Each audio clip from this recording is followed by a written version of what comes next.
What is going on, gangers? Brother Nandi back at your service, and I'm here to dive into a continuous series where we look at fictional characters and what health conditions they may have. If you'd like to stay caught up with this series, make sure you subscribe to my channel. For part 3 of this series, we are going to dive into a fictional character that many people should know, and his name is Squidward from SpongeBob. I decided to use depression to describe Squidward's illness. But before that, let's dive into what depression actually is. Depression usually occurs when neurotransmitters, which are the body's chemical messengers, become low. Neurotransmitters are key to transmit messages from neurons to muscles. Examples of neurotransmitters are low serotonin, low dopamine, and low norepinephrine. Unfortunately, there's not a direct cause into why depression happens, but there are risk factors to this. And those include stressful life events, chronic illnesses, genetics meaning family history, being a female, and potential substance abuse. Now let's tie this back into Squidward now. I think a multitude of life events is the reason why Squidward is depressed. He has a low-income cashier job, and I don't know about you guys, if I was working that type of job, I wouldn't be able to survive in this day and age too. Let's dive into types of depression real quick. First one I want to highlight is seasonal affective disorder. This usually happens when there's less vitamin D in the air, and that's usually in the winter. To treat this, you usually need light therapy. Next up is dysthymia, which is basically mild symptoms for a long period, basically like 2 years. And this would mean symptoms like change of sleep, change of appetite, low self-esteem, just minor symptoms. Usually this will go away after some time.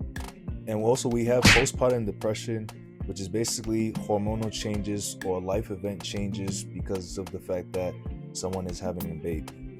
For the purpose of this video, we are going to dive only into major depressive disorder, which is actually called clinical depression. But I would categorize Squidward's depression as dysthymia. Let's dive into the signs and symptoms of clinical depression. In order to be diagnosed with clinical depression, an individual needs to have 5 of the following 9 symptoms in their repertoire: depressed mood, low interest/pleasure, weight loss or weight gain, inability to sleep/insomnia, psychomotor agitation or psychomotor retardation, fatigue, feeling of worthlessness or guilt, decreased concentration, and thoughts of suicide. Now, if you have 5 of these, you are depressed. Now, if we're tying this to Squidward again, I would say he's depressed in mood, he has lack of interest, inability to sleep because he works and sleeps near SpongeBob. He has feelings of worthlessness because he cannot be that star clarinet player that he aspires to be. And his concentration is probably down again because someone like SpongeBob is in his nearby vicinity. So that being said, we can categorize Squidward as someone who's depressed. On a side note, y'all remember when Squidward looked out of the window and saw Patrick and SpongeBob just walking? I think about that every day and just be like, this guy's really depressed. Now, treatment for depression can be categorized in 2 ways: non-pharmacological or pharmacological. For non-pharmacological, we can say physical activity, about 30 minutes a day for a week. Diets consisting of fruits and veggies could be pivotal to one's health. And we also want to highlight psychotherapy, including group therapy or CBT. It can also work for longevity. Now let's go to pharmacological.